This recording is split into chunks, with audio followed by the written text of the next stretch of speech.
우리 할렐루야로 서로 한번 인사하면 좋겠습니다. 할렐루야. 12개 한국교회가 하나님 앞에서 함께 모여 연합하여 예배함이 기쁘고 감사합니다. 시간이 되었습니다. 오르간 연주에 맞춰 묵상기도 하심으로 연합사경의 둘째 날 모임을 하나님 앞에서 함께 시작하겠습니다.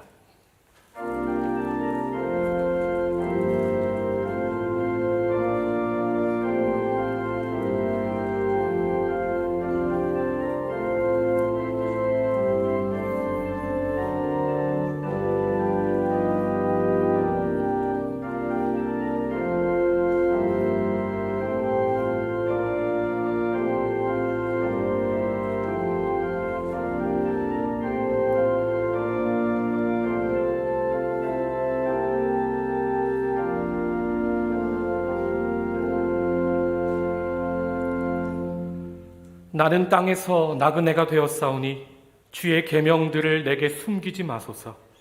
내가 나그네 된 집에서 주의 율례들이 나의 노래가 되었나이다. 여호와여, 내가 밤에 주의 이름을 기억하고 주의 법을 지키나이다. 아멘. 하나님 아버지, 싱가포르에 있는 한인 나그네들이 이 시간 하나님 아버지 앞에 함께 모였습니다. 오늘 저녁에도 은혜를 부어 주옵소서. 하나님을, 예수님을, 성령님을 깊이 알고 신뢰하는 시간 되게 하옵소서. 처음 시간입니다. 마치는 시간까지 함께 하실 줄 믿고 예수님의 이름으로 기도하옵나이다. 아멘. 이 시간 함께 자리에서 일어나 기쁨으로 주님을 찬양합니다. 우리 하나님은 놀라우신 하나님, 전능하신 하나님이심을 고백합니다. 놀라운 역사를 이루신 하나님, 지금도 우리와 함께 하시는 그 하나님을 제가 기쁨으로 함께 찬양합시다.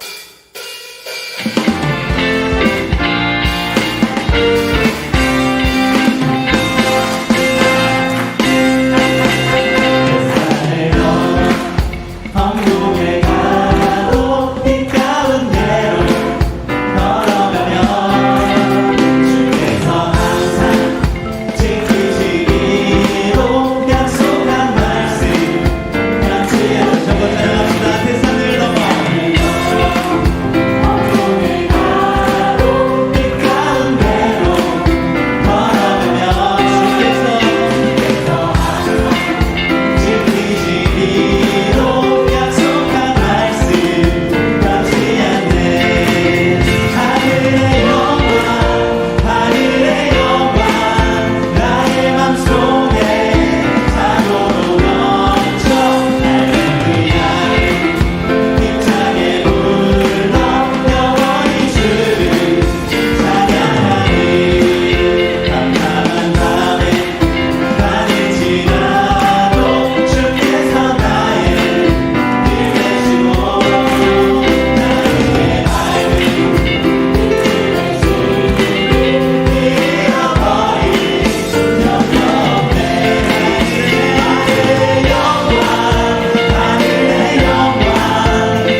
우리를 먼저 사랑해 주셨기에 우리가 지금 이 자리에 설 수 있음을 고백합니다. 놀라우신 주님의 사랑을 지금 함께 찬양합시다.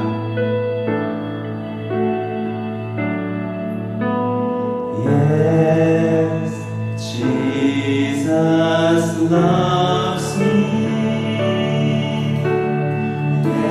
Yes, Jesus loves me. Yes, Jesus loves me. The Bible tells me so.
우리 시간 함께 두 손을 높이 들고 고백합시다. 난 믿네, 난 믿네, 난 믿네. 다시 사신 독생자. Yes, Jesus loves me. Yes, Jesus loves me. Yes, Jesus loves me. The Bible tells me so. 이 시간 함께 자리에 앉으셔서 우리를 사랑해 주신 주님께 기도의 자리로 나아가겠습니다.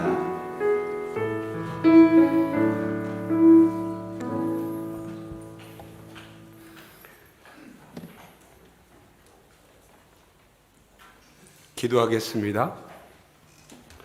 생수의 근원 되시는 하나님 아버지, 오늘 진리가 선포되는 귀한 말씀의 자리에 저희 모두를 불러주시니 감사를 드립니다. 이 자리에 모인 모든 한인교회 믿음의 사람들에게 영적인 눈과 귀를 열어주셔서 하나님의 뜻을 깨닫는 은혜를 부어 주옵소서. 하나님의 말씀을 전하시는 강사 김기석 목사님에게 영육간의 강건함을 주셔서 봉해기간 온전히 주님께 쓰임받게 하옵소서. 선포되는 말씀을 통하여 우리의 신앙과 믿음이 회복되고 결단하게 하사 삶의 현장에서 복음을 전하는 사명을 감당하게 하옵소서. 싱가포르에 세워진 12개 한인교회에 하나님의 지혜와 능력을 부어주셔서 교회에 주신 비전과 뜻을 따라 한인 공동체를 사랑하고 섬기며 복음을 전파하는 교회들이 되게 하옵소서. 오늘 주시는 말씀의 은혜를 통하여 저희를 새롭게 하여 주시기를 간절히 원하옵고, 우리를 언제나 사랑하시는 주 예수 그리스도의 이름으로 기도하옵나이다. 아멘.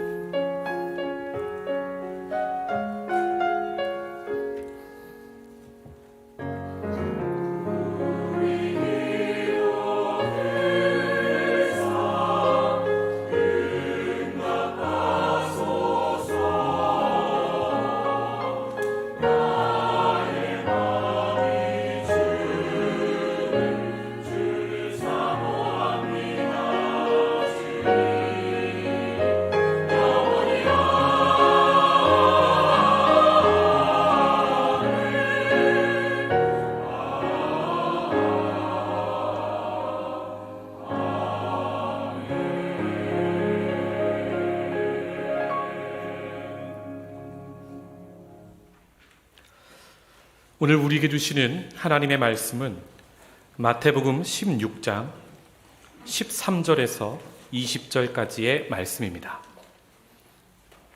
한 절씩 저와 여러분이 교독하시고 마지막 절 함께 봉독하겠습니다. 예수께서 빌립보 가이사랴 지방에 이르러 제자들에게 물어 이르시되 사람들이 인자를 누구라 하느냐?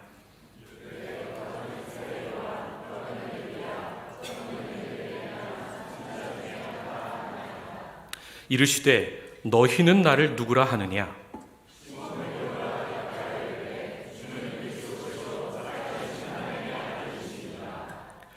예수께서 대답하여 이르시되 바요나 시몬아 네가 복이 있도다. 이를 내게 알게 한 이는 혈육이 아니요 하늘에 계신 내 아버지시니라.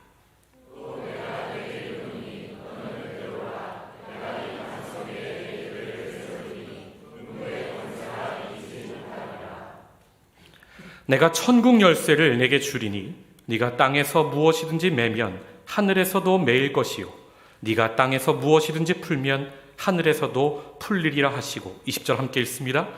이에 제자들에게 경고하사 자기가 그리스도인 것을 아무에게도 이르지 말라 하시니라. 아멘. 나눔과 섬김의 교회 성가대가 그가라는 제목의 찬양 하나님께 올려드립니다.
보통 말미암이요 내가 웃을 수 있는 것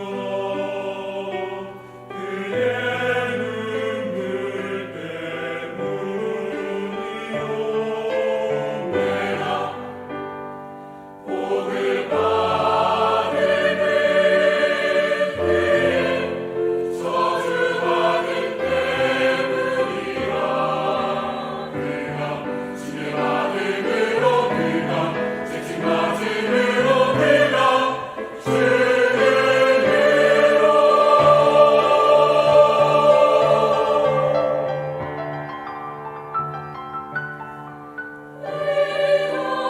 평화로이 살며 내가 나를 입었으며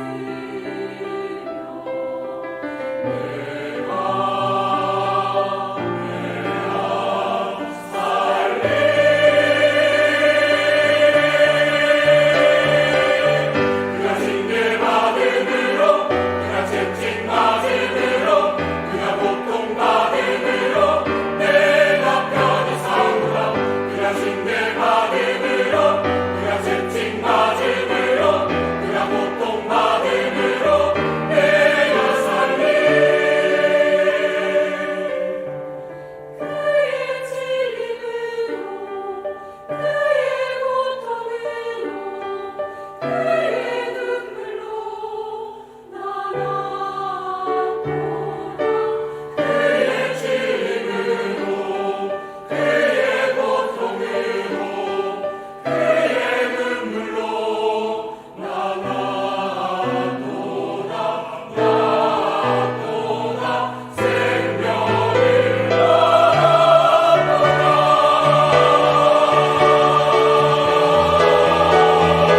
그가 징계받음으로 그가 채찍맞음으로 그가 고통받음으로 내가 편히 사노라 그가 징계받음으로 그가 채찍맞음으로 그가 고통받음으로 내가 살리 그가 징계받음으로 그가 채찍맞음으로 그가 고통받음으로 내가 편히 사노라 그가 징계받음으로 그가 채찍맞음으로 그가 고통받음으로 날 위해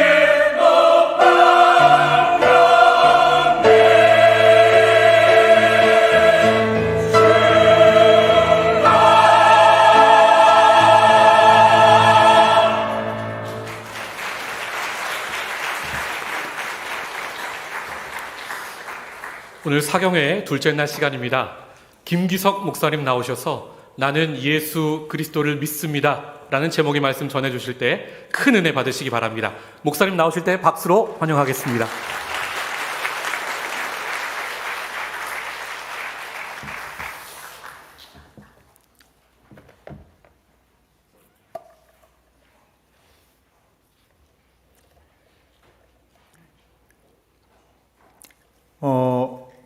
어제에 이어서 오늘 찬양도 참 가슴을 뜨겁게 해주는 찬양. 1년쯤 연습하신 거죠?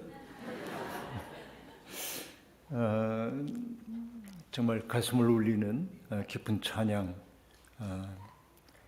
마음속에 큰 감동이 있습니다. 하나님의 백성인 이스라엘 사람들은 자기들이 하나님을 믿기 때문에 안전할 거라고 그렇게 믿었습니다. 하나님이 우리의 산성이 되어주시고 하나님이 우리의 방패가 되어주시기 때문에 우리는 걱정하지 않아도 된다 하고 생각했는데, 그런데 주전 587년 신바벨론 제국에 의해서 예루살렘이 무너지고 성전도 파괴되고 수없이 많은 사람들이 바벨론으로 끌려가게 되었습니다. 끌려간 사람들에게 가장 고통스러웠던 것은 뭐냐면, 우리가 그동안 마음을 다하여 믿었던 하나님이 바벨론이 믿고 있는 신에 비해서 무기력한 것처럼 느꼈기 때문입니다. 우리가 믿는 하나님이 바벨론 사람들의 신보다 훨씬 더 무기력하다고 하는 사실을 그들은 아프게 생각했고, 그게 아픔으로 그치지 않고, 그렇다고 한다면은 우리는 영원히 회복되기 어렵겠다, 이렇게 생각을 하게 됩니다. 여기서 깊은 반성이 일어나기 시작합니다. 정말 하나님이 그렇게 무기력하신 건가? 우리를 애굽 땅에서 해방해 주셨던 그 하나님이 패배해버리고 만 건가? 그 고통들이 굉장히 컸습니다. 그러다가 사제들이 문득 깨닫게 된 것이 있습니다. 그것은 뭐냐?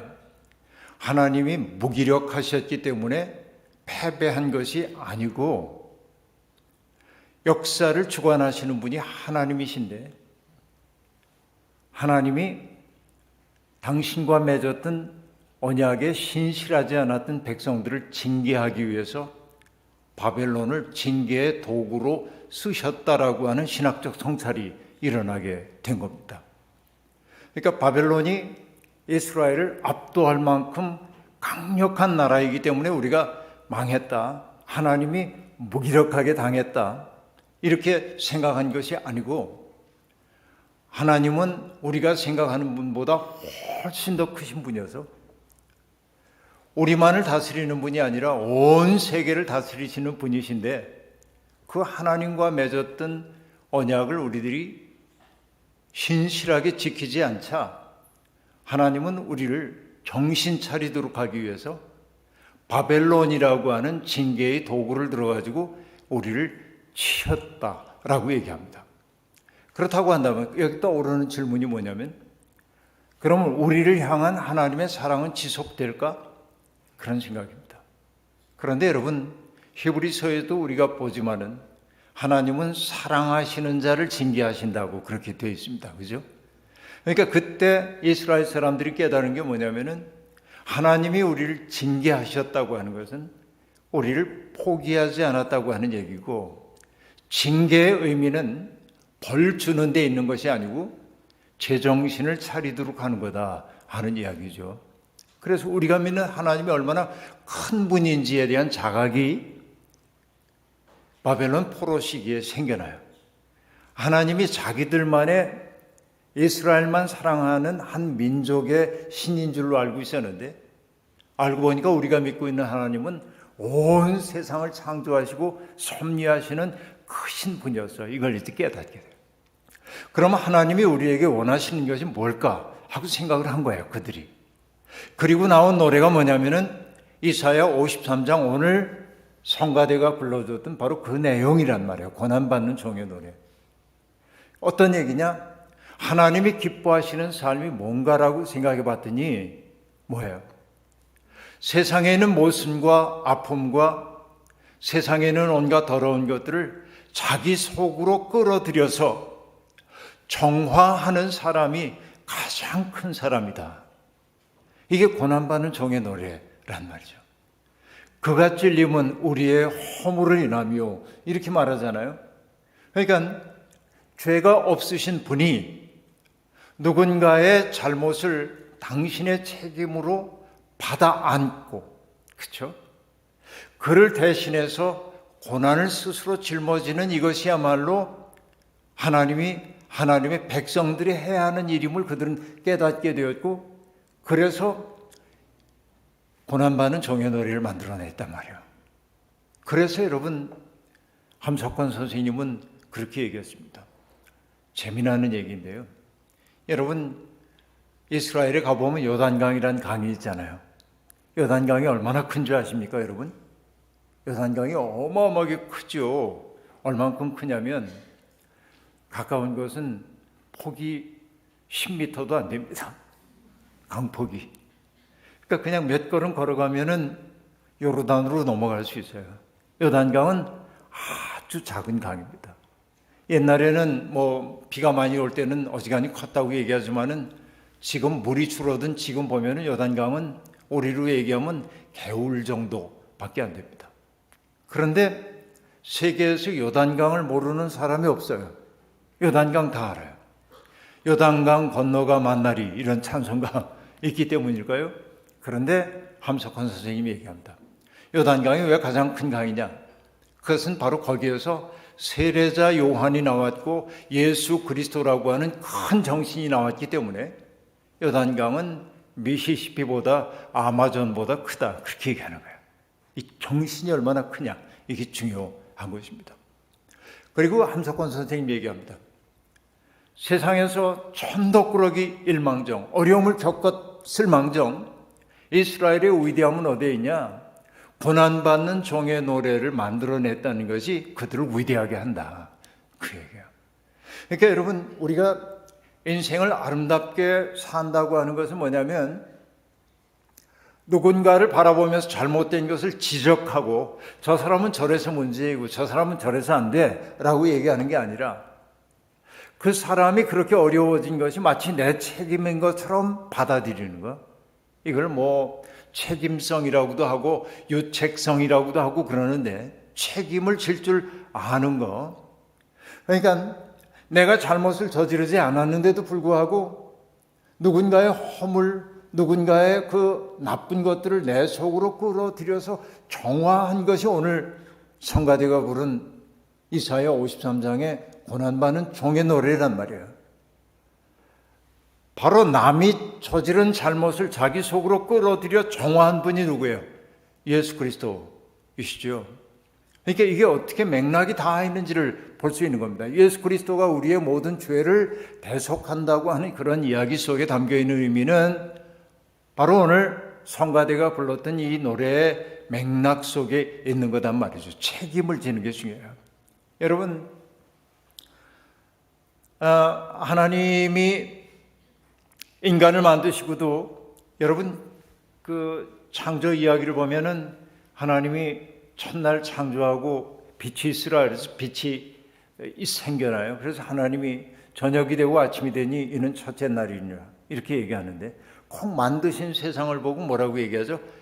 보시기에 좋았더라, 좋았더라 하고 얘기합니다. 둘째 날을 좋았더란 말 없고요. 셋째 날, 넷째 날은 셋째 날은 두 번이나 좋았더란 말이 등장하고 이렇게 가는데 인간을 창조하고 난 다음에 좋았더란 말이 없어요. 짐승 창조한 다음에 좋았더라가 있는데 그러니까 하나님이 보시기에도 인간은 그렇게 좋지 않았는지도 몰라요. 그 얘기가 아니고 그 말 속에 담겨있는 의미는 뭐냐면 인간은 하나님이 그냥 있음 그 자체로 좋은 존재로 만든 게 아니라 하나님의 좋음을 창조해야 하는 존재로 인간은 지어진 거예요. 하나님을 기쁘시게 해야 하는 존재로 지어진 거란 말이죠. 근데 제가 이제 여기서 하나님이 기뻐하셨어. 세상을 만드시고. 그리고 인간을 만들고도 기쁘셨겠죠. 그런데 여러분, 놀랍게도 창세기 이렇게 가다 보면 하나님이 이런 말씀을 성경이 이렇게 기록하고 있습니다. 하나님이 사람 만드신 것을 후회하시고 아파하셨다. 이렇게 얘기합니다. 마음 아파하셨다고 얘기합니다. 뭐 때문에 그렇죠? 사람들이 하는 일이 온통 나쁘고 그렇죠? 부패하고 폭력인 것을 보고 하나님이 사람 지으신 것을 마음 아파하고 후회하셨다. 이렇게 얘기합니다. 그리고 벌어진 사건이 뭔지 여러분 아시죠? 노아의 방주 사건이 벌어집니다. 노아는 의로운 사람이에요. 하나님 보시기에 아름다운 사람입니다. 순종의 챔피언입니다. 아직 비가 올 기미가 없는데도 불구하고 이제 방주를 지으라 하니까 방주를 지었고 들어가라 하니까 들어갔고 문 닫으라 하니까 문 닫았어요. 그리고 홍수가 끝났을 때 홍수가 끝난 것을 알았을 때 그는 방주문을 열고 나와서 제단을 쌓고 하나님 앞에 예배를 드립니다. 이만하면 흠없는 사람입니다. 그런데 하나님은 노아를 통해서 이스라엘 백성을 이루어낸 게 아니라 노아가 아닌 누구를 통해서 했죠? 아브라함을 통해서 하셨어요. 그렇죠? 아브라함 그리고 이삭, 야곱의 12아들 그들이 이스라엘 역사의 뿌리를 형성하고 있어요. 궁금하지 않아요, 여러분? 그렇게 노아처럼 훌륭한 사람이 있는데 왜 노아가 아니라 아브라함을 통해서 하나님은 구원의 역사를 이루려고 하셨을까라는 질문. 아마도 한 번도 그런 질문을 안 해보셨을 가능성이 많습니다, 여러분. 솔직히. 그죠? 그런데요, 이 질문 앞에 서서 곰곰이 생각한 사람이 있었습니다. 그 사람이 누구냐면은 영연방의 최고 랍비였던 조나탄 섹스라고 하는 분이 있는데, 그분이 그 질문 앞에 섰어요. 스스로 질문을 던져요. 하나님은 왜 노아가 아니라 아브라함을 통해서 이스라엘 역사를 시작하셨을까? 그리고 그 질문에 대한 답을 스스로 내리고 있습니다. 노아도 순종의 챔피언이고 아브라함도 순종의 챔피언입니다. 그죠? 아브라함에게 떠나라 했을 때 아브라함은 두말하지 않고 떠났습니다. 아브라함에게 내 아들 이삭을 바쳐라 할 때 아브라함은 마음속에 큰 번민과 갈등이 있었겠지만은 그러나 아들을 바치기 위한 그 시면과도 같은 고통을 통과해서 모리아산으로 올라갑니다. 아브라함도 책임적인 사람, 순종적인 사람입니다. 근데 저도 모르는 사이에 정답을 발설을 했습니다. 지금. 그 얘기는 뭐냐면 아브라함에게는 있지만 노아에게는 없는 게 하나 있었어요. 그것이 뭐냐? 타자에 대한 책임감입니다. 여러분, 노아의 경우에는 하나님이 세상을 멸절시키려 했다는 이야기를 들었을 때 노아는 하나님의 뜻을 수용합니다. 그리고 방주를 만들고 거기 들어갑니다. 그런데 아브라함은 하나님의 사자들이 소돔 성을 향해 가고 있다가 자기 집에 영접하게 되잖아요. 자기 집 앞에 나타난 낯선 세 사람을 보고 아브라함이 그 앞에 머리를 조아리고 엎드려서 얘기합니다. 먼 길을 걸어오신 것 같은데 제 집에 들어오셔서 제가 음식을 좀 마련해 올 테니 음식도 좀 드시고 제가 떠온 물 가지고 손과 발을 닦으시고 기력을 회복하신 후에 성경에서 가장 아름다운 말 가운데 하나가 등장하죠. 마음을 상쾌하게 하신 후에 떠나소서. 그런단 말이에요. 여러분, 이 아브라함의 마음을 아시겠어요? 마음을 상쾌하게 한 다음에 떠나소서라고 얘기하고 그들을 영접해 줍니다. 하나님이기도 하고 하나님의 사자이기도 한 사람들이 아브라함의 그 극적인 환대를 받고 마음이 상쾌해집니다. 그리고 이제 가려다가 반성을 하게 됩니다. 우리가 하려는 일을 아브라함에게까지 숨기겠느냐. 그래서 말씀을 하십니다. 사실 우리가 온 것은 말이야, 저 소돔 성에서 들려오고는 소리를 듣고 그 소돔 성을 멸망시키려고 사전조사차 왔다는 겁니다. 그래서 아브라함이 뭐라고 반응을 합니까? 하나님, 정말 소돔 성은 망해야 마땅합니다. 당신의 뜻이 이루어지이다. 그랬습니까? 안 그러죠. 아브라함이 했던 말은 뭡니까?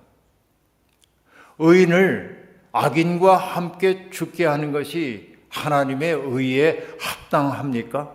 이렇게 질문합니다. 감히 내가 아무것도 아니지만은 하나님 앞에 질문을 하겠습니다. 의인을 악인과 함께 죽게 하는 것이 하나님의 의에 합당합니까? 이런 질문이에요. 그러면서 얘기합니다. 소돔 성에 만약에 의인 50명이 있다면 어떻게 하시겠습니까? 그 50명을 인하여 멸망시키지 않겠다. 그쯤에서 그쳤으면 좋을 텐데 아브라함이 깎기 시작합니다. 40명이 있다면 어떻게 하시겠어요? 30명이 있다면 어떻게 하시겠어요? 20명이 있다고 한다면 어떻게 하시겠어요? 그 뒤에 엄치가 있지. 마지막까지 10명이 있다면 어떻게 하시겠어요? 10명을 인하여 멸망시키지 않겠다 하고 얘기합니다. 의인 10명의 소돔성이 망하죠. 근데 이 사건에서 중요한 게 뭐냐면 아브라함이 했던 일은 뭡니까? 하나님이 하시는 일에 대해서 아멘 하고 순종만 한 게 아니고 뭘 했어요? 거기에 살고 있는 사람들을 동정하는 마음이 그 마음이 있었기 때문에 그들을 보호해주고 싶은 마음이 있었기 때문에 아브라함은 하나님이 하시려는 일을 가로막고 있었어요. 그래서 조나탄 섹스는 뭐라고 얘기하냐면 obedience, 순종 is not enough. 그렇게 얘기해요. 순종으로는 충분하지 않다. 그런 얘기입니다. 순종만으로 우리가 좋은 신자가 될 수 없어요. 결국 뭡니까? 그의 고통을 내 것으로 받아들일 줄 아는, 그의 아픔을 내 것으로 받아들일 줄 아는 그 마음이 있어야 하나님 기뻐하신단 말이에요. 오늘 사실은 이런 얘기 할 거 아니었는데 찬양 때문에 순전히 이렇게 얘기가 그렇게 간 거예요. 이렇게 이제 흘러갑니다. 자, 정말 여러분 중요한 거죠. 예수 그리스도에 대한 얘기를 지금 제가 하고 있단 말이에요. 예수 그리스도가 왜 우리에게 아름다운 분인지에 대한 얘기를 이제 해나가는 겁니다. 사실 오늘 이렇게 얘기를 시작하려고 그랬습니다. 여러분 저녁 드셨습니까?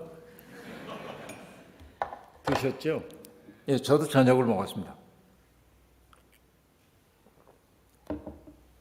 어디에 말씀 전하러 가면 제일 힘든 것 가운데 하나가 뭐냐면 삼시세끼를 대접을 받아야 한다는데 있습니다. 그러면은 제가 평소 먹던 것보다 조금 더 먹어요. 그러면 목이 말라요. 근데 여러분 오늘도 저녁을 잘 먹었는데 후식으로 유자차 한 잔이 나왔습니다. 그 유자차를 보는 순간 떠오른 게 있었어요. 어느 분이 쓴 시였습니다. 이렇게 썼어요. 유자차를 마신다. 아무도 몰래 지난 6월 이 열매에 내려앉은 햇살을 풀어 마신다. 그렇게 말해요. 여러분 유자차 한 잔 마시는데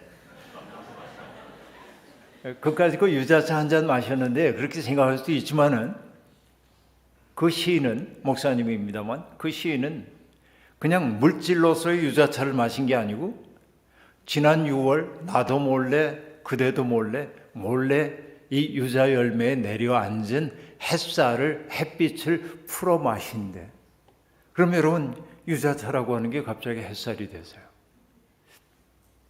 홍순관이라고 하는 노래꾼이 있습니다. 사란톨의 무게라고 하는 시를 쓰고 노래를 만들었습니다. 사란톨을 손바닥 위에 놓고 무게를 달아본답니다. 얼마나 될까요? 0. 몇 그램 정도 될까요? 0.0 몇 그램 정도 될까요? 우리는 그렇게 수치를 생각하는지 모릅니다. 그런데 홍순관은 그렇게 얘기합니다. 이 속에 우주가 들어있다는 거예요. 여기에는 햇살도 들어있고 달빛도 들어있고 바람도 들어있고 물도 들어있고 농부의 땀방울도 들어있고 그래서 사란톨의 무게는 우주의 무게라는 거예요. 여러분 이렇게 보면 신기하잖아요. 세상에.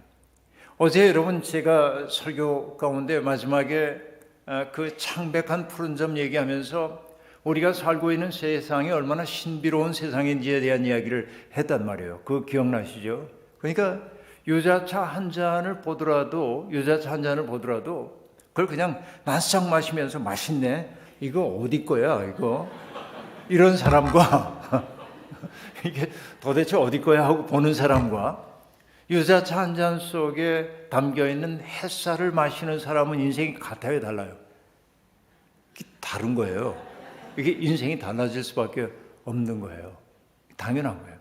여러분 시인들이란 참 이상한 인간들이긴 합니다. 정현정 선생님은 뭐 연세가 굉장히 많으신 어른입니다만 비스듬이라고 하는 시에서 그렇게 얘기하거든요. 세상 모든 것들이 비스듬히 기대고 있다는 거예요. 산에서 쓰러진 나무들도 넘어져간 나무를 이렇게 받쳐주기도 하고 그러잖아요. 그러다가 이 시인이 이렇게 얘기합니다. 저 공기를 비스듬히 기대고 있는 나무를 보세요. 그런단 말이에요. 여러분 이게 기가 막힌 얘기예요. 공기를 비스듬히 기대고 있대 나무가. 말이 되는 얘기예요. 논리적으로 보면. 우리는 뭐라고 늘 상상을 하냐면 공기를 뚫고 나무가 솟아올랐다고 생각한단 말이에요. 근데 이 시인의 직관은 뭐라고 지금 얘기하고 있냐면 이 공기를 기대고 나무가 서 있답니다. 이게 신비한 시의 세계예요. 시 얘기를 하는데요. 하나만 더 합시다. 그러면 여러분 다 잘 아는 시 하면 여러분 지긋지긋한 분들이 있죠. 고등학교 다닐 때 밑줄 쫙 그런 거. 근데 여러분, 나태주 시인의 풀꽃이라고 하는 시 요즘 제가 좀 얘기를 하고 다닙니다. 그 시인의 의도가 그런 것인지는 제가 잘 몰라요. 그런데 풀꽃이라고 하는 시는 어떻게 되어 있습니까? 자세히 보아야 예쁘다. 오래 바라봐야 사랑스럽다. 너도 그렇다. 하고 얘기합니다. 짤막한 삼행의 시에 불과합니다. 외우기도 좋죠? 자세히 보아야 예쁘다. 오래 바라봐야 사랑스럽다. 너도 그렇다 그럽니다. 그런데 나태주 시인이 그것을 의도한지는 모르겠지만은 그 시 속에는 문명의 거울상이 들어있다고 저는 생각해요. 자, 뭔가를 예쁘다고 인식하는 것은 어떨 때 예쁘다고 느끼냐면 자세히 봐야 예뻐요. 흙깃 봐가지고 예쁘다고 느끼지 못합니다. 자세히 봐야 예뻐요. 오늘 우리의 마음속에 미적 감흥이 사라진 까닭이 뭐냐면 그냥 스쳐 지나가도 보기 때문에 그런 거예요. 그 다음에 뭐냐면 오래 봐야 사랑스럽대요. 어떤 존재 그 자체를 사랑스럽게 바라보기 위해서는 오래 바라봐야 하는데 우리는 뭐냐면 휴대전화 이 시대에 살고 있잖아요. 전화기 이거.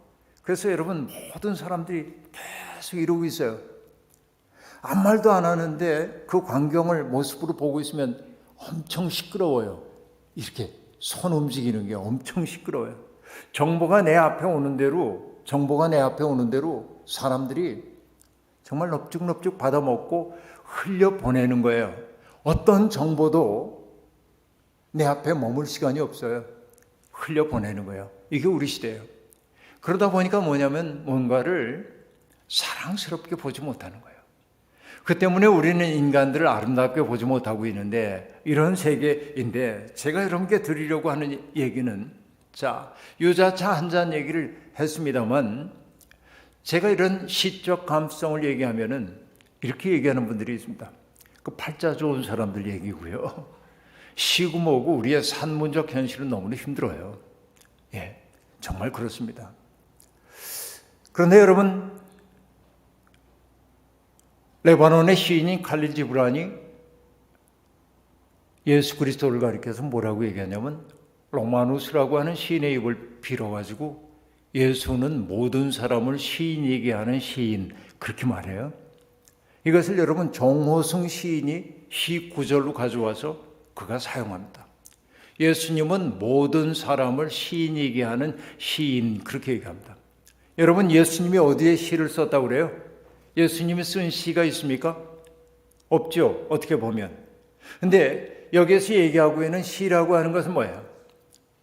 우리에게 주어져 있는 일상적 현실 속에 다 갇혀 있는 사람들에게 예수님은 뭐냐? 다른 세계를 가르쳐 보였다.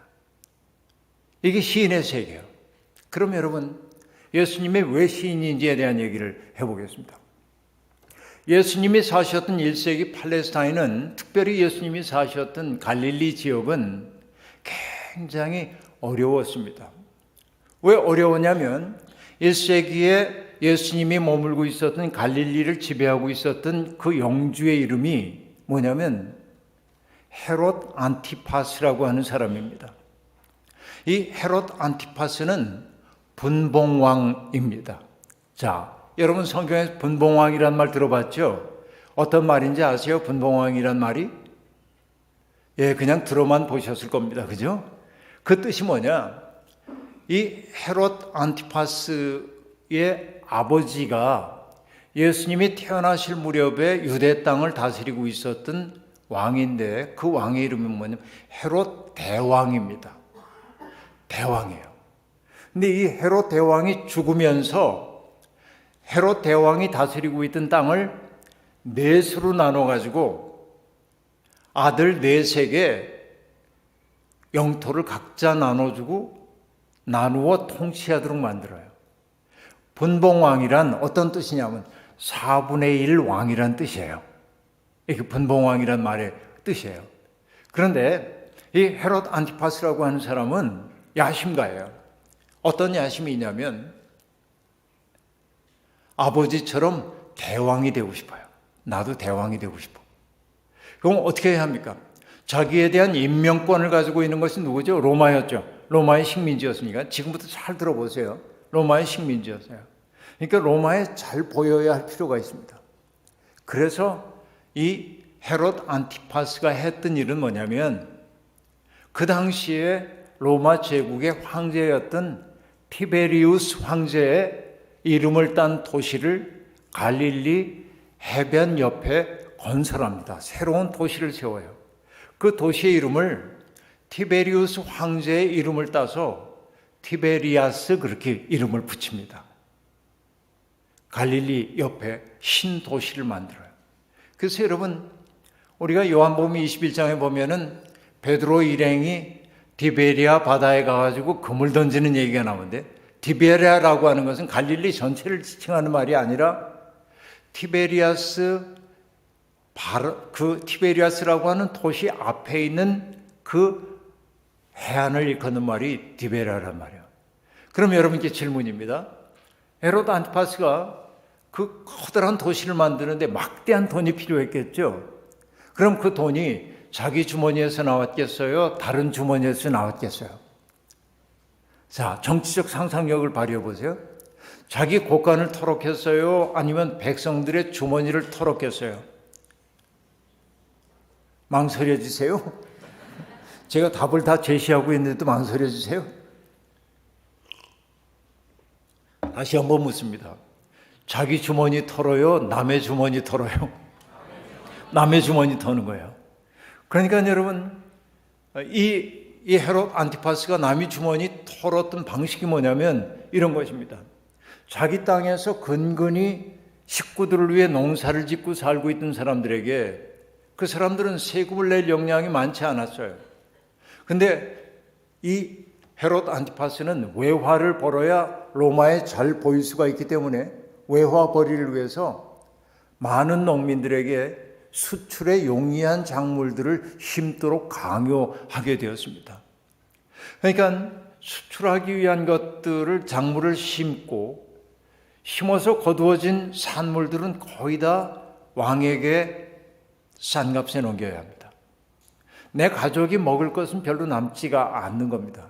그래서 이스라엘의 토착 농민들은 점점 가난해지기 시작했습니다. 왕의 명령 때문에. 갈릴리 그러면 여러분 떠오르는 게 뭐예요? 갈릴리의 어부들이잖아요. 예수님의 첫 번째 제자들이 어부들이었던 거 우리들이 잘 알고 있죠. 어부들입니다. 그런데 헤롯 안티파스는 어떻게 하냐면 어부들에게도 세금을 매기는데 이렇게 매겼습니다.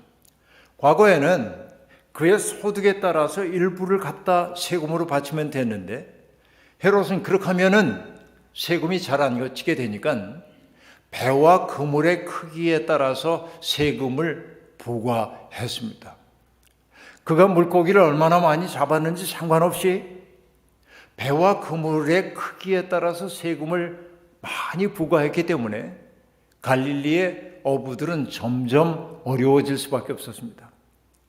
게다가 내가 어느 날 재수가 좋아가지고서는 물고기를 많이 잡아 올리면은 업 한 장에 내다 팔아가지고 돈을 좀 만들면 좋을 텐데 헤롯 안티파스는 갈릴리 호수에서 걷어들인 물고기도 수출하고 싶었기 때문에 갈릴리 호수 옆에다가 염장 처리 공장을 만들고 어부들로 하여금 헐값에 납품하도록 만들었습니다.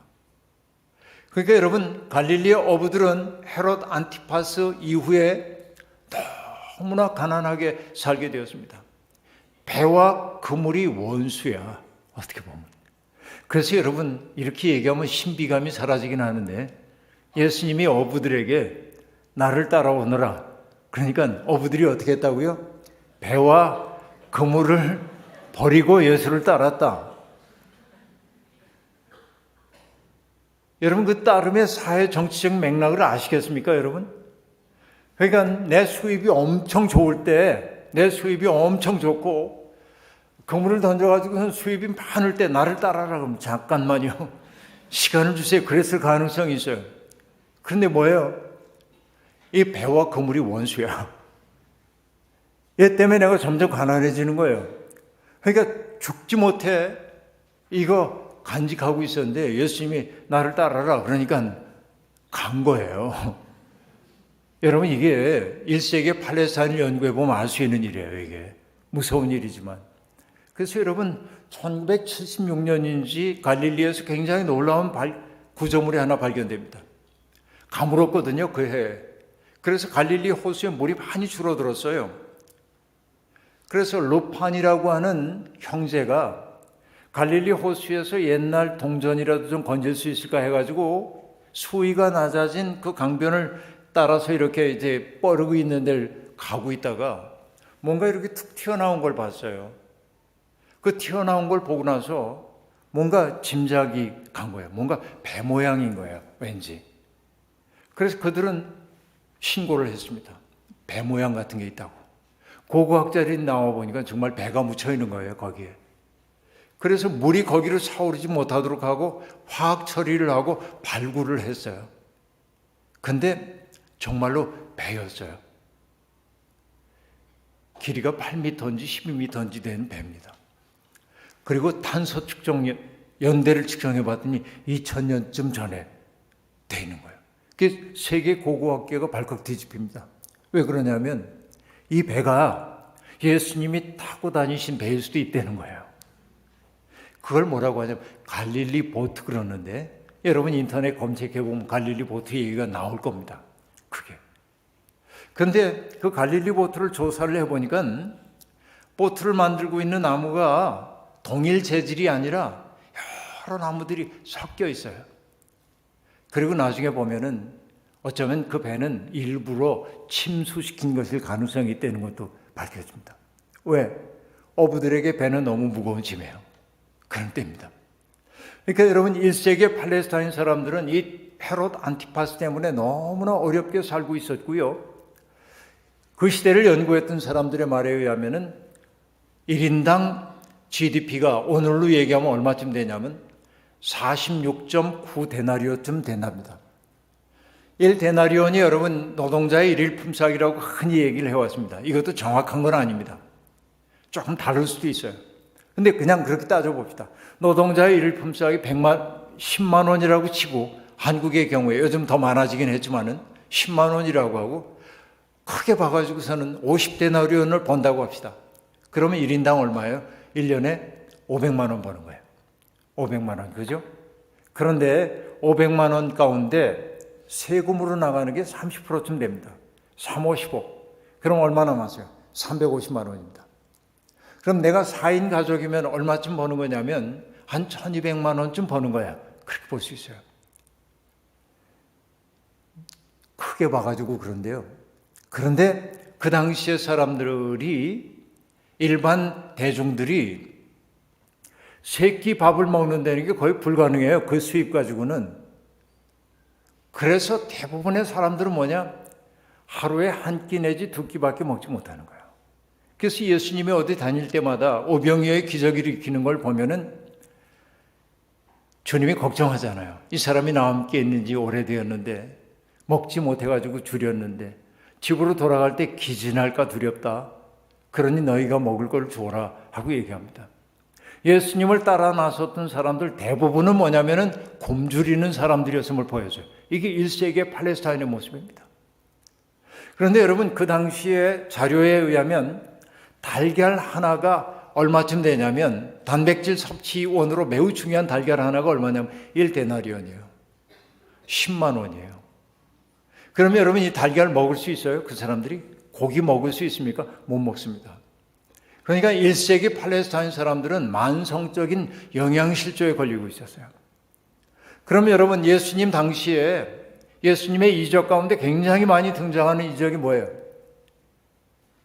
병 걸린 사람 고쳐주는 얘기죠. 귀신 들린 사람에게 귀신 내쫓아주는 이야기죠. 이게 굉장히 많아요. 그럼 우리는 늘 어디에 집중을 했냐면 예수님의 하나님 아들 되심에 집중했어요. 하나님의 아들이시기 때문에 병든 사람들을 고쳐주셨다. 능력 있게. 이렇게 생각을 해왔단 말이에요. 그러나 1세기의 팔레스타인의 사회 경제사를 생각해 보면 그 당시에 그렇게 많은 병자들이 있었던 까닭은 뭐냐면 그들이 만성적인 영양실조에 시달리고 있었고 그리고 영양실조로 말미암아 조그만 몸의 면역력이 떨어졌기 때문에 조금만 병이 와도 견디지 못하고 병자가 될 수밖에 없었던 상황인 거예요. 기가 막힌 시대입니다. 그런데 여러분 그 당시에 종교가 했던 일들 뭡니까? 병든 사람을 보면 그 병든 사람이 병든 까닭은 하나님 앞에 죄를 지었기 때문이라고 생각했고, 병자들은 몸의 고통도 견뎌내야 했지만은 죄인이라고 하는 사회적인 차별의 시선을 느낄 수밖에 없는 게 예수님 당시였단 말이죠. 그러나 예수 그리스도는 그들을 바라볼 때 죄인으로 바라보지 않았다 하는 얘기입니다. 주님은 그냥 그 사람들을 긍휼히 여겼어요. 그래서 여러분, 고통받는 사람들을 바라볼 때 예수님의 마음으로 가장 자주 등장하고 있는 말이 뭐냐면, 예수께서 누구누구를 보시고 불쌍히 여기셨다, 긍휼히 여기셨다, 민망히 여기셨다, 이렇게 얘기합니다. 근데 여기에 긍휼히 여기다, 민망히 여기다, 불쌍히 여기다라는 뜻으로 가장 자주 사용되고 있는 헬라어가 있는데, 그 헬라어는 스프랑크니조마이라고 하는 단어인데, 이 스프랑크니조마이라고 하는 단어의 명사는 뭐냐면 스프랑크논입니다. 스프랑크논이라고 하는 것은 창자를 뜻해요.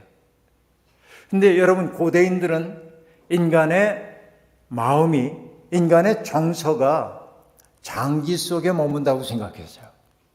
그래서 여러분, 시편 같은 데도 보면 하나님에게 시인들이 이렇게 얘기합니다. 하나님, 내 마음을 살펴보시고 내 심장을 감찰하소서라고 얘기합니다. 이때 내 마음이라고 번역되어 있는 그 단어는, 마음은 사실은 마음이 아니라 콩팥입니다. 내 콩팥을 좀 살펴보시고 내 심장은 심장이에요. 내 심장을 좀 살펴보십시오. 왜? 콩팥이라고 하는 건 뭐냐면 인간의 정서, 가장 깊은 정서가 머무는 자리라고 생각했어요. 인간의 애정 같은 게 머무는 게 콩팥이라고 생각했어요. 인간의 생각이 머무는 지점이 심장이라고 생각했어요. 그런데 고대인들은 인간의 가장 깊은 정서가 머무는 것을 어디라고 얘기하냐면 창자라고 생각했어요. 그러니까 여러분, 우리말에도 부모가 자식을 생각하면서 자식이 집을 나갔는데 돌아오지 않아요. 얼마나 애가 타요. 애가 탄다고 얘기하잖아요. 애간장이 다 녹는다고 얘기하잖아요. 애라고 하는 말이 뭐냐면 창자를 뜻하는 순수한 우리말이에요. 그러니까 여러분, 내가 정말 사랑하는 대상이 어려움을 겪는 것을 보면 애간장이 다 녹는 것 같아. 여러분, 이 얘기도 있잖아요. 원숭이 한 마리를 포수가 잡아왔습니다. 그러자 새끼 원숭이를 잡아오자 어미 원숭이가 따라오는 거예요. 새끼를 참아 버리고 갈 수가 없어가지고, 그래서 포수가 이게 웬 떡이냐고 어미까지 잡았습니다. 그리고 어미를 잡아 배를 갈라보니까 창자가 다 끊어져 있더래잖아. 그거 뭐라고 해? 애절양 그러는 거야. 창자가 끊어지는 거야. 똑같은 거예요. 그러니까 예수 그리스도의 마음은 뭐냐면, 누군가의 고통받는 모습을 바라보면 안 됐다, 이 정도가 아니에요. 뭐 돈 조금 좀 보태줘야겠는데 그 마음이 아니에요. 예수 그리스도의 마음은 어떠냐면 당신의 애간장이 녹는 것 같은 마음으로 사람들을 대하셨다, 그런 얘기입니다. 이게 스프랑크니조마예요. 남자의 경우에는 창자 속에 그 깊은 정서가 머문다고 생각했고, 여성의 경우에는 아기를 잉태하는 모태, 그러니까 자궁 속에 가장 깊은 정서가 머문다고 생각했어요. 여러분도 잘 아는 솔로몬의 재판 이야기 여러분 아시죠? 상기 두 사람이 비슷한 시기에 아기를 낳았는데 한 사람이 부주의하게 아이를 깔아 죽입니다. 그러자 아이를 죽인 엄마가 다른 아이하고 죽은 자기 아이를 바꿔치기 합니다. 진짜 살아있는 아이의 엄마가 깨서 보니까 자기 옆에 누워있는 죽은 아이는 자기 아이가 아니에요. 실갱이를 하다가 왕 앞에 와가지고 재판을 해달라고 얘기합니다. 그때 여러분, 솔로몬이 어떻게 재판을 하죠? 그 두 여인의 이야기를 다 듣고 나서 솔로몬이 이렇게 얘기합니다. 그렇다면 두 여인의 말에 다 일리가 있으니 아이를 반으로 갈라 공평하게 나누어 줘라. 그러자 가짜 엄마는 뭐라고 하죠? 예, 그렇게 되기를 바랍니다. I agree, I accept. 그 제안을 제가 받아들이겠어요 하고 얘기합니다. 그런데 진짜 엄마는 뭐라고 얘기하죠? 성경은 이렇게 얘기했어요. 그 여인의 마음이 불붙는 것 같아 말하기를 그렇게 말합니다. 근데 히브리어 원문의 의미는 뭐냐면 그 여인의 자궁이 꿈틀하여 말하기를 그렇게 얘기해요. 여러분 이게 얼마나 강렬한 표현인지 아시겠습니까? 자기 속으로 낳은 아이가 지금 죽게 되어요. 그러자 그 자궁이 꿈틀했단 말이지. 그래서 여러분 이 여성들의 그 자식을 낳은 어머니의 깊은 사랑을 나타내는 그 단어가 긍휼이에요. 하나님이 긍휼하신 분이라고 얘기할 때 하나님의 사랑을 나타내기 위해 성서가 표현하고 있는 게 뭐냐면 어머니의 모태 혹은 자궁을 뜻하는 단어와 근원이 같아요. 그러니까 인간을 향한 하나님의 사랑이 얼마나 깊숙한 사랑인지를 나타내기 위해 히브리인들은 바로 자식을 낳았던 그 어머니의 자식에 대한 사랑의 감정, 아이야 너를 위해 저주는 내가 받으마, 내가 받는 고통을 내가 대신 받으마 라고 얘기하는 그 어머니의 사랑을 가지고 하나님의 사랑을 표현할 수밖에 없었단 말이죠. 그런데 여러분 예수 그리스도가 병든 사람들을 바라볼 때마다, 나 환자를 바라볼 때마다 주님은 더러운데 불길한데 이러지 않고 뭐냐면 그의 고통을 그냥 당신 것으로 수용한 거예요. 창자가 꿈틀하고 움직이는 것처럼 이 사랑을 경험한 사람들은 예수 그리스도를 만나고 나서 뭐라고 얘기합니까? 이분은 참으로 하나님의 아들이었도다. 여러분, 온 세상이 다 하나님이 창조하셨다고 얘기했죠. 저는 그래서 얘기합니다. 하나님은 자기의 외부가 없으신 분이에요. 하나님에게 하나님 바깥은 없어요. 그런데 예수 그리스도가 바로 그런 거예요. 세상에 있는 모든 아픔과 당신이 무관하지 않다고 여긴 거예요.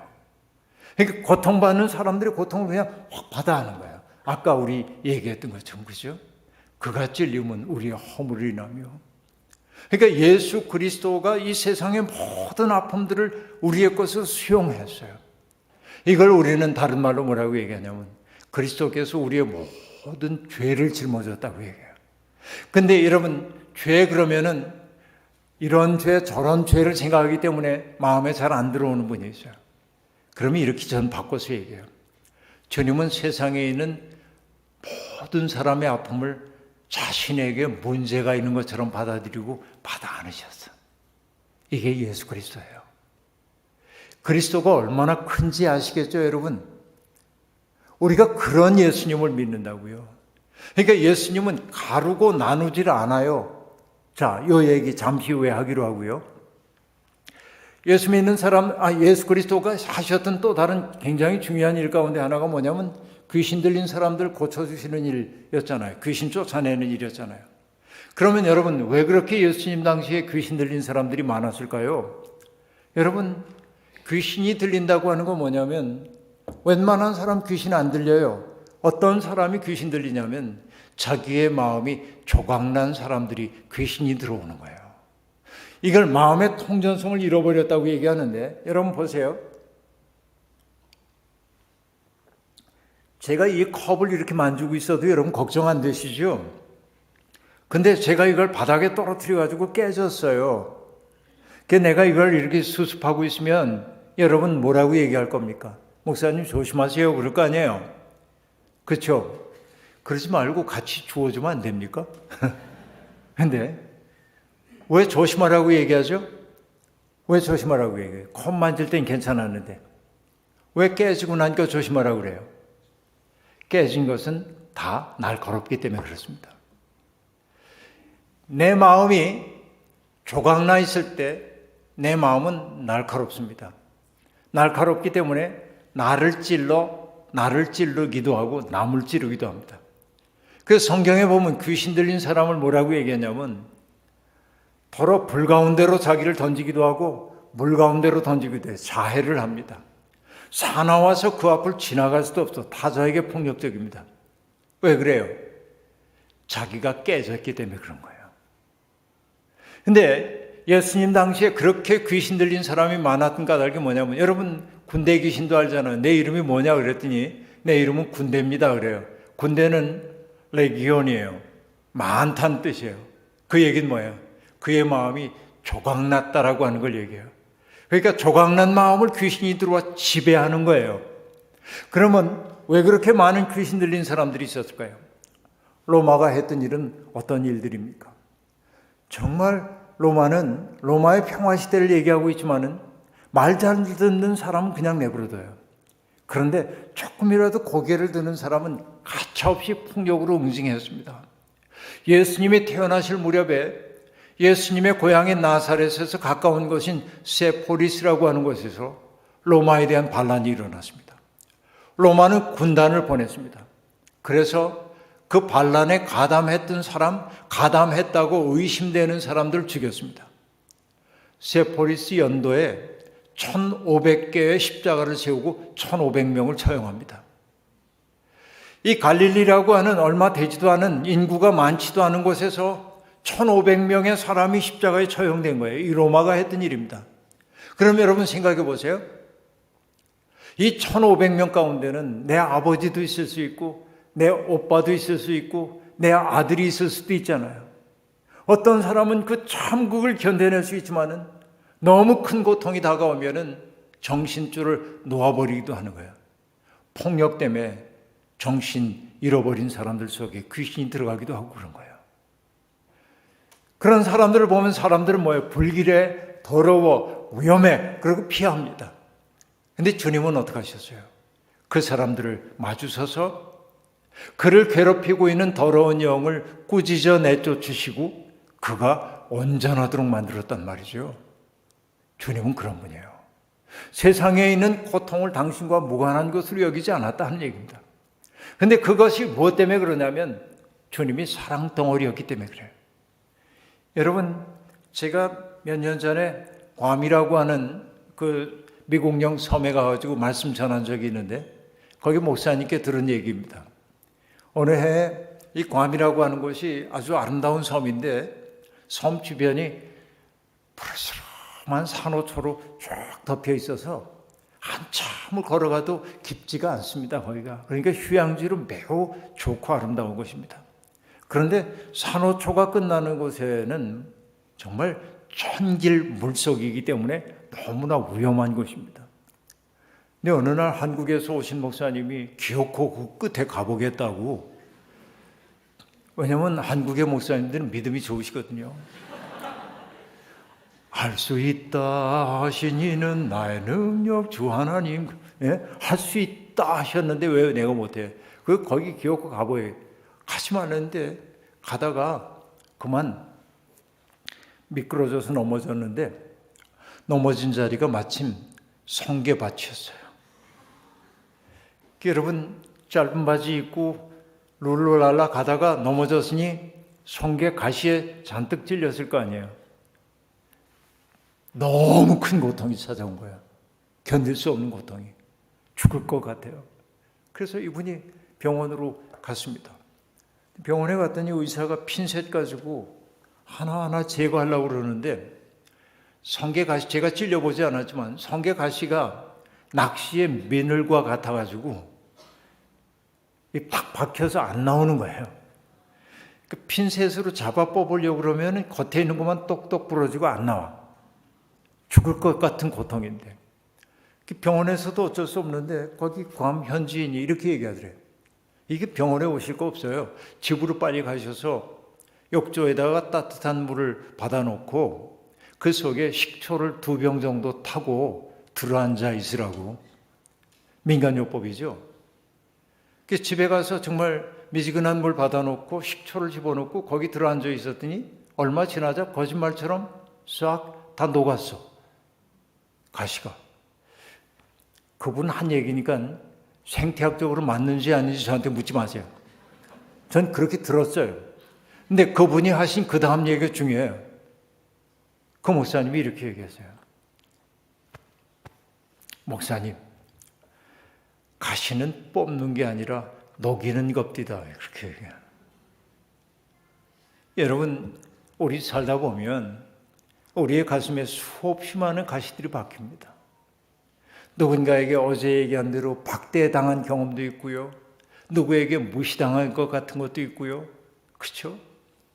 정말 우리 마음속에 가시가 많은데 그거 하나하나를 핀셋으로 뽑으려고 그러면은 여러분 안 뽑혀요. 살에 박힌 가시 뽑기 어려운 거와 마찬가지입니다.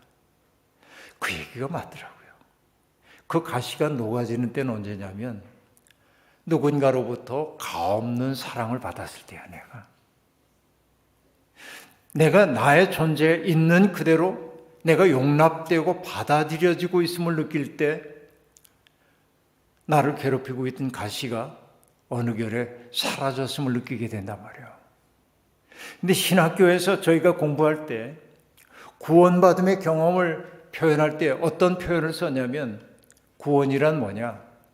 하나님이 우리를 받아들이셨다는 사실을 내가 받아들이는 것이 구원받음의 경험이래요.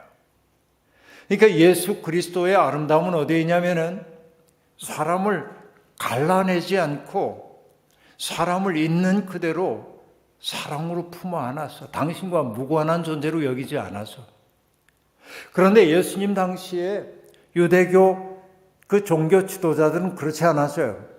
자, 여러분 제가 번역했던 책에서 굉장히 중요한 얘기가 하나 나오는데 유대교 성전 체제 지도자들이 가장 중요하게 생각하는 것이 뭐냐면은 거룩이라고 하는 척도예요. 거룩을 지키는 거예요. 그러니까 이 자를 가지고 사람들을 재요, 이렇게. 그러면 여러분, 거룩이라고 하는 자에서 벗어나는 사람들은 뭐예요? 더럽고 불결한 존재가 되는 거예요. 거룩이라고 하는 척도를 가지고 사람들을 탁 재기 시작하니까 이 척도에 맞지 않는 사람들은 다 더러운 사람이 되는 거예요. 그래서 예수님 당시의 유대교의 사회적 세계의 특징은 뭐냐? 갈라놓는 데 있어요. 거룩이라고 하는 척도 가지고. 어떻게 갈라놓냐면 거룩한 것과 속된 것, 의인과 죄인, 유대인과 이방인, 남자와 여자 이렇게 갈라요. 그래서 가름의 이쪽 편에 있는 것은 그들이라고 하고 가름의 이쪽 편에 있는 것은 우리라고 얘기해요. 우린 거룩하고 하나님의 선민이고 이 사람들은 버림받은 사람들이고 죄인이고 규정을 하는 거예요. 규정해버리고 말아요. 그러면 여러분은 지금 이쪽에 있어요. 우리라고 하는 이쪽에 있습니다. 그래서 사람들이 나를 우리 가운데 하나로 인정해주면 우리가 하는 일은 뭐냐면 저들을 미워하고 혐오하는 게 정당하다고 느껴요. 내가 속해 있는 진영에 따라서. 예수님 당시에 유대교가 하고 있던 일이 바로 그런 겁니다. 바리새파 사람들이 했던 거. 세리와 바리새파 사람이 함께 기도하러 올라갔던 그 이야기를 예수님이 들려줍니다. 바리새인이 뭐라고 얘기합니까? 하나님 감사합니다. 저는 일주일에 2번씩이나 금식하고요. 11조 빠뜨리지 않고 합니다. 그리고 저는 이러이러한 것들을 잘합니다. 그리고 말합니다. 저 세리와 같지 않습니다. 저는 이렇게 얘기합니다. 뭐 하는 거야? 자기 척도를 가지고 사람을 재는 거예요. 그런데 여러분, 예수님은 그 당시에 이 종교인들과 전혀 다른 방식으로 사셨습니다. 뭘 했어요? 그들이 그 유대교 종교 지도자들이 거룩의 척도에서 배제해놨던 사람들, 더럽다 불길하다 여겼던 그 사람들과 친구가 되기를 주님은 꺼리지 않으셨다 하는 얘기입니다.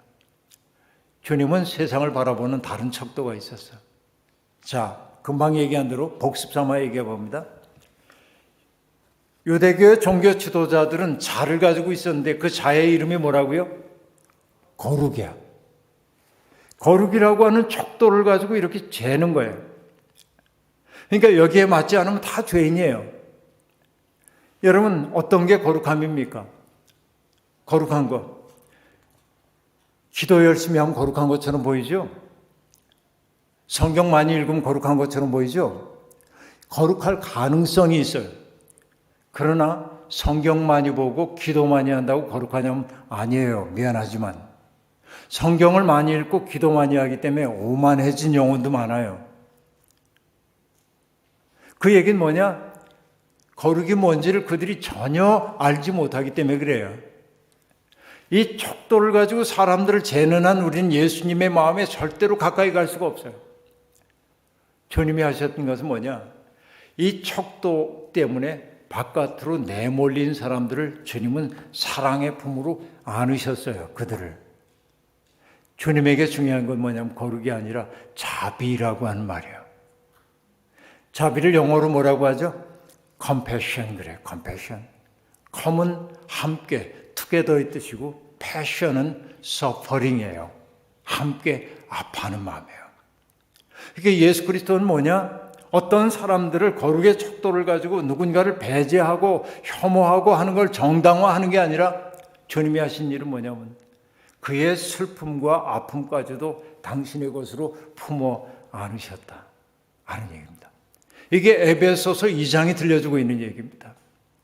주님은 유대인과 이방인을 가르는 담을 당신의 몸으로 허무시고 그들을 화목하게 하셨다. 그렇죠? 주님이 하시는 일은 담을 허무는 일이었다. 뭐로? 사랑을 가지고. 오늘 우리가 예수 그리스도를 믿는다고 하는 것은 뭐냐면 어제 얘기했죠. 믿음이라고 하는 것 가운데 네 번째가 뭐였던지 기억나십니까?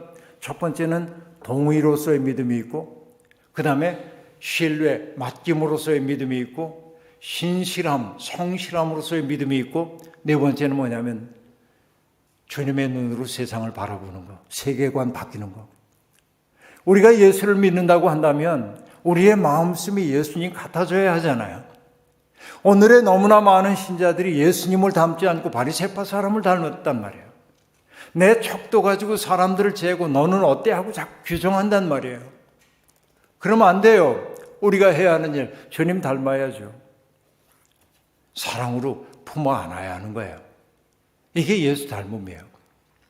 여러분, 저는 어렸을 때 시골에서 서울로 유학을 올라와가지고서는 생활을 하다가 아버지 시골 계셨는데 필요한 일이 있으면은 아버지에게 편지 쓰고 그랬습니다. 아버님 전 상서 그리고 아버님 기간도 기체후 일양만강 하오시며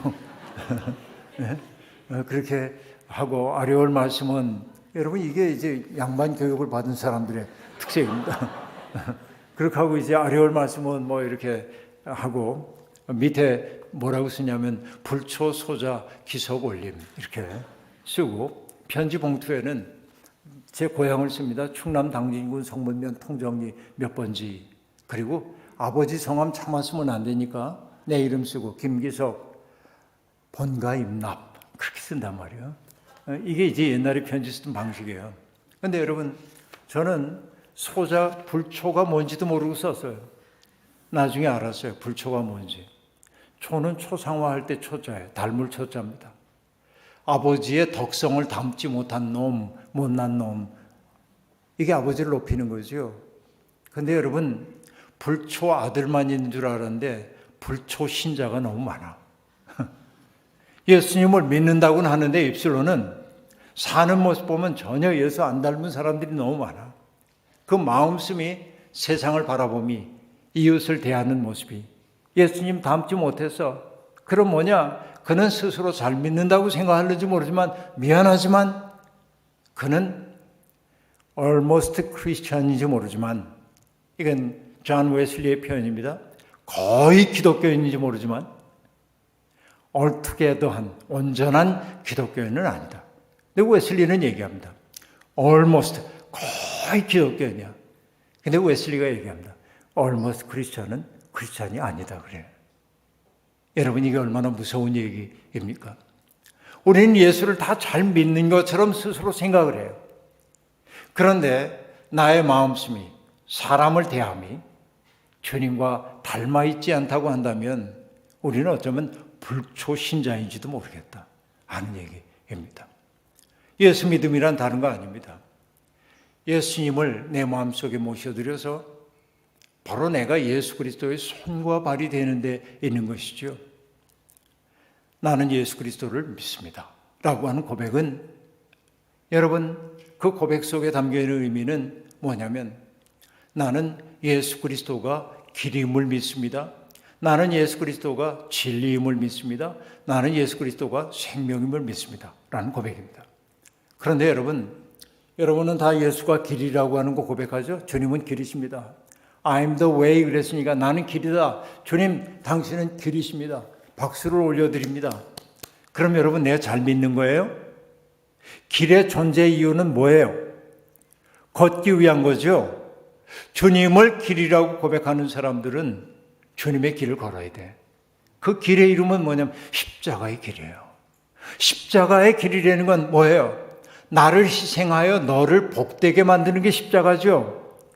예수 그리스도를 길이라고 고백하는 것은 주님 참 대단하세요. 당신은 길이세요. 이게 아니에요. 뭐냐? 주님처럼 나도 그 길 따라 걸으면서 다른 이를 복되게 하는 삶. 나를 위해 누구를 이용하는 게 아니라 나를 누군가에게 선물로 주는 삶을 살겠다고 하는 고백이에요. 십자가의 길이에요. 주님은 진리라고 얘기를 했습니다. 어떤 진리를 말하는 겁니까? 진리, 그럼 이치 뜻하니까 어려워요. 어떤 진리? 성육신의 진리입니다. 성육신의 진리라고 하는 것이 뭐예요? 그는 근본 하나님의 본체시나 하나님과 동등됨을 취할 것으로 여기지 아니하시고 자기를 비워 종의 몸을 입고 이 세상에 내려와 죽기까지 복종하셨어. 왜? 우리를 구원하시기 위해서. 성육신의 진리예요. 기독교인으로 산다고 하는 것은 뭐냐면 높은 자리를 탐하는 것이 아니고 주님이 육신을 입고 내려오셨던 것처럼 낮은 자리에 서는 것이에요. 괜히 낮은 자리에 서는 게 아니라 뭐예요? 누군가를 떠받쳐 주기 위해서 낮은 자리에 서는 거예요. 하나님의 말씀, 우리가 믿고 있는 것을 삶으로 번역하기 위해서 우리가 사는 거예요. 바로 이게 뭐냐면 예수 그리스도는 진리이십니다 라는 고백 속에 담겨있는 의미예요. 예수가 진리라고, 주님은 정말 진리세요, 이거 가지고는 아무것도 안 된단 말이에요. 그렇죠? 그리고 주님이 생명이래요. 주님은 생명이십니다. 이 고백의 의미는 뭐예요? 하나가 붙어야 돼요. 주님은 부활의 생명이십니다. 그 얘기는 어떤 의미입니까? 참된 생명은 죽어도 죽지 않는다. 그렇죠? 우린 그걸 믿는 사람이에요. 나는 하나님의 뜻대로 살다가 내 뜻 이루지 못할 때도 있어. 그러나 나는 우울해지지 않아. 왜? 나는 패배해도 하나님 패배할 일이 없으니까. 그렇죠? 이게 부활의 신앙이에요. 나는 지는 것처럼 보여도 안 져. 왜? 내가 하나님 편에 서 있으면 하나님은 당신의 뜻을 기억고 이루시는 분임을 믿기 때문에. 이게 생명이라고 하는 고백 속에 담겨있는 의미란 말이에요. 자, 복습해봐요. 길은 무슨 길이라고요? 십자가의 길. 진리는 성육신의 진리. 생명은 부활의 생명. 이것은 살아내야 한단 말이죠. 그래서 오늘 설교 이제 1분 남았기 때문에 1분 안에 마칩니다. 오늘 얘기할 때 그가 찔림은 우리의 허물이라며, 그가 그랬잖아요. 그러니까 그가 징계를 받음으로 내가 나음을 입었도다 라고 얘기했어요. 그를 우리는 예수 그리스도라고 생각해요. 그런데 여러분, 이 얘기가 책임적으로 들리려면 그가 징계를 받았기 때문에 내가 나음을 입었다고 한다면 나는 어떻게 살아야 되냐면 나도 그를 위해 그의 고통을 내 것으로 삼을 수 있어야 돼요. 기독교인으로 산다고 하는 것은 바로 그 마음의 자리에 서기 위한 거예요. 내가 그 마음을 얻었을 때 나는 불멸이 되는 거예요. 바로 그 마음이 내 속에 들어왔을 때 난 이미 영생을 살기 시작하는 거예요. 그 마음이 내 속에 들어와서 나의 내면을 굳게 사로잡을 때 나는 이미 하나님 나라 백성이 되어 있는 거예요. 여러분, 나는 예수 그리스도를 믿습니다. 예수님이 내 죄를 사해 주셨다는 거 내가 믿고요. 예수님 때문에 내가 천국 갈 거 믿고요. 이것만 믿는다고 하는 게 예수 믿음이 아니라 나는 길이요 진리요 생명이시니 하고 말씀하셨던 그 예수를 믿는다고 하는 것은 나도 예수님처럼 그 사랑에 힘입어서 십자가의 길을 걷겠습니다. 성육신의 삶을 살겠습니다. 부활의 생명을 아름답게 살아내겠습니다. 싱가포르라고 하는 이 아름다운 사회에 살고 있는 여러분, 정말로 우리가 예수 믿는 사람이라고 한다면 예수 닮아야 하지 않겠습니까? 여러분의 말과 여러분의 행실과 여러분의 태도와 눈빛과 몸 통해서 사람들이 정말 그리스도의 향내를 맡을 수 있기를 주의 이름으로 축원합니다. 자비로우신 주님, 부족한 종을 보내셔서 오늘도 말씀을 전하게 하시니 고맙습니다. 아름다운 예수 그리스도 믿는다고 입술로만 고백하는 사람들 아니라 우리도 예수 그리스도처럼 부활의 생명을 누리는 사람 되게 하시고, 그리고 성육신의 진리를 구현하며 사는 사람이 되게 도와주시고, 십자가의 길을 끝끝내 걸어가는 참된 그리스도의 사람들이 되게 도와주시옵소서. 저는 이 자리에 있는 모든 사람들이 예수 그리스도의 편지가 되어서 세상 도처에 흩어져 나가 주님의 살아계심을 몸으로 증언하는 나날 지속되게 하옵소서. 예수님의 이름으로 기도하옵나이다. 아멘.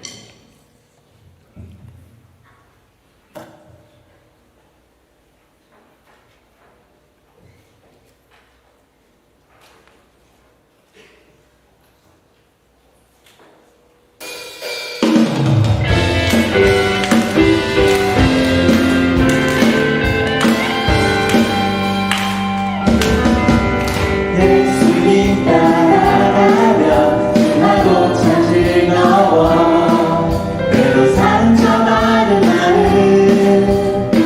어려움이지만 우리의 강한 믿음 흔들리지 않아요. 이대로 된다 하신 말씀 믿기 때문이죠. 나의 사랑이 넘치는 생각 심장 앞에 못 박으며 나의 능력 되신 예수님을 기억하죠. 이름으로 구하는 모든 것 응답하시는 예수님, 그 앞에 무릎으로 나가는 우리 믿음의 세대.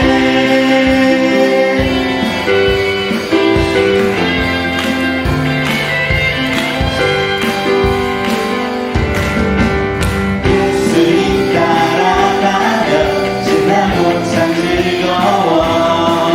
때로 상처받은 나는 어려움이지만 우리의 강한 믿음 흔들리지 않아요.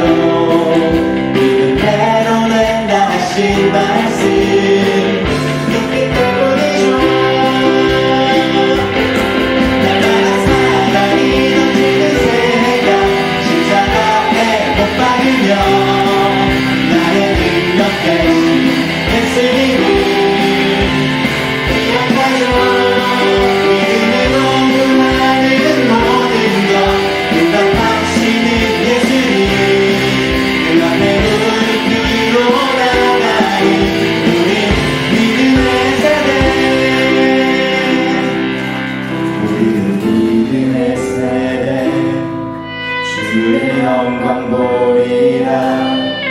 우리는 믿음의 세대, 주의 영광 보리라.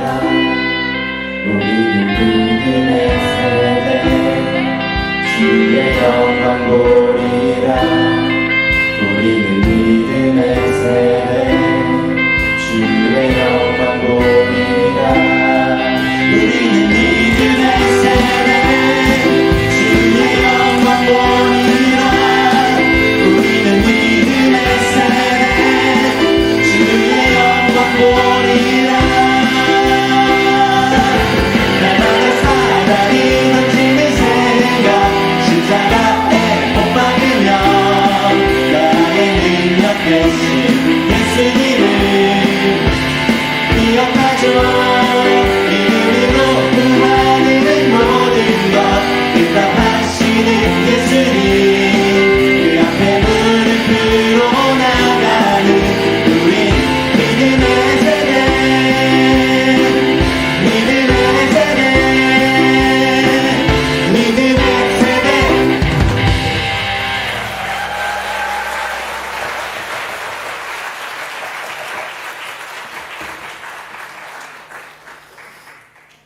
생명의 말씀교회 어린이들 찬양 감사합니다. 헌금 기도하겠습니다. 싱가포르 한인연합성회를 허락하셔서 하나님을 믿고 예수님을 믿고 성령님을 믿는 성도의 삶을 배움으로 은혜받게 하시니 감사합니다. 저희로 하여금 머리로 깨달은 믿음에 머무르게 마시고 가슴으로 그 믿음의 삶을 살아내는 자들이 되게 하옵소서. 이 시간 주님 앞에 예물을 봉헌합니다. 하나님이 주신 모든 은혜에 먼저 감사하게 하시고 우리에게 허락된 축복을 우상 삼는 어리석음에 빠지지 말게 하소서. 받는 자보다 주는 자가 더 복이 있다는 말씀처럼 우리로 하여금 드림의 즐거움과 나눔의 행복, 섬김의 기쁨을 알게 하시어 이 보다 복된 삶을 능히 살아가게 하시고 우리 자녀들도 하나님의 나라와 영광을 위하여 기꺼이 쓰임받기로 결단하여 이 복을 이어가게 하옵소서. 이 예물이 쓰여지는 곳에서 하나님의 나라가 확장되고 예수 그리스도의 복음이 전파되고 주님의 교회가 든든히 서가며 주님의 명하신 영혼 구원의 사명이 성취되게 하옵소서. 복의 근원 되신 예수 그리스도의 이름으로 기도합니다. 아멘. 광고 말씀드리겠습니다. 주보를 순서지를 참고해 주십시오. 첫 번째, 싱가포르 한인연합 사경회를 열게 하신 하나님께 감사드립니다. 싱가포르의 모든 한인들이 풍성한 은혜를 마지막까지 누리는 시간 되시길 기도합니다. 영아를 동반하신 부모님께서는 2층 사랑홀 본당 뒤편 잠옷실을 이용해서 예배드려 주시고 어린이를 동반하신 부모님들은 4층 소망홀을 이용 바랍니다. 두 번째, 본연합 사경회를 섬겨주시는 김기석 목사님께 감사드립니다. 앞으로는 유자차를 마시면 목사님 생각이 나면서 그 안에 담긴 햇살을 함께 마시면 좋겠습니다. 세 번째, 한인연합 사경회 헌금 안내드립니다. 사경회에서 모이는 모든 헌금은 연합예배 비용을 위해서, 신학교 후원을 위해서, 싱가포르에 유학 중인 저개발국 신학생 장학금을 위해서, 또 한인 목회자 자녀 장학금 등으로 사용하겠습니다. 네 번째, 내일 마지막 저녁 집회 안내드립니다. 이곳에서 7시 반에 나는 성령님을 믿습니다 라는 주제로 함께 은혜 나누겠습니다. 내일 10시 반에 오전 집회가 준비되어 있습니다. 신앙의 모든 질문은 정당하다라는 제목으로 김기석 목사님과 조금 소수가 모여서 대화하고 소통하고 질문하고 함께 고민하는 시간을 가져보겠습니다. 시간은 10시 30분이고요. 장소는 이곳이 아니고 노비나 MRT역에서 도보로 5분 거리에 위치한 생명의 말씀교회 4층 소예배실에서 모이겠습니다. 이를 위해 여러분 순서지를 보시면 QR코드가 있습니다. 여기를 스캔하시면 김기석 목사님에게 질문을 하실 수 있는 웹페이지가 나옵니다. 거기에 익명으로 질문을 하셔도 좋고 이름과 연락처를 남겨주시면 추첨해서 김기석 목사님의 친필 사인이 들어간 도서를 5권 준비했습니다. 여러분께 직접 드리겠습니다. 내일 오셔서 그 자리에서 손 들고 질문하셔도 좋겠습니다. 네, 우리 옆에 분들과 이렇게 인사하면 좋겠습니다. 자리에서 일어나면서 우리 오늘 시인이 되었으니까 이렇게 인사하면 좋겠습니다. 자세히 보니 아름다우십니다. 계속 보니 사랑스러우십니다. 우리 함께 자리에서 일어나서 찬송가 438장 내용원이 은총 입어 함께 찬양하시겠습니다.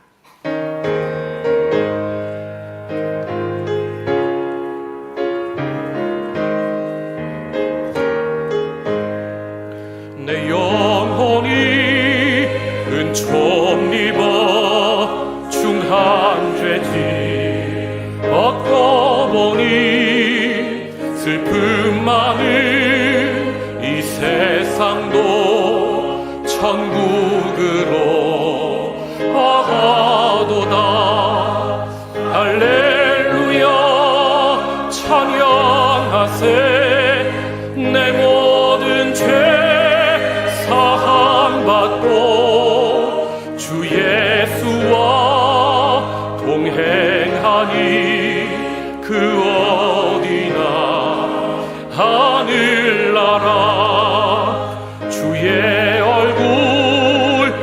뵙기 전에 멀리 뵈던 하늘나라 내 마음속에 이루어지니 이 날로 날로 가깝도다. 할렐루야 찬양하세. 내 모든 죄 사함받고 주 예수와 동행하니 그 어디나 하늘나라 높은 산이 거친 들이 초막이나 궁궐이나 내 주 예수 모신 곳이 그 어디나 하늘나라. 할렐루야 찬양하세. 내 모든 죄 사함받고 주 예수와 동행하니 그 어디나 하늘나라. 바틀리 한인교회를 담임하시는 김태훈 목사님 나오셔서 축도해 주시겠습니다. 이제는 우리 주 예수 그리스도의 은혜와 아버지 하나님의 사랑하심과 성령님의 감화감동 교통하심이 주의 자녀들 한 사람 한 사람 머리 위에 이제로부터 영원토록 함께 하시기를 간절히 축원하옵나이다. 아멘.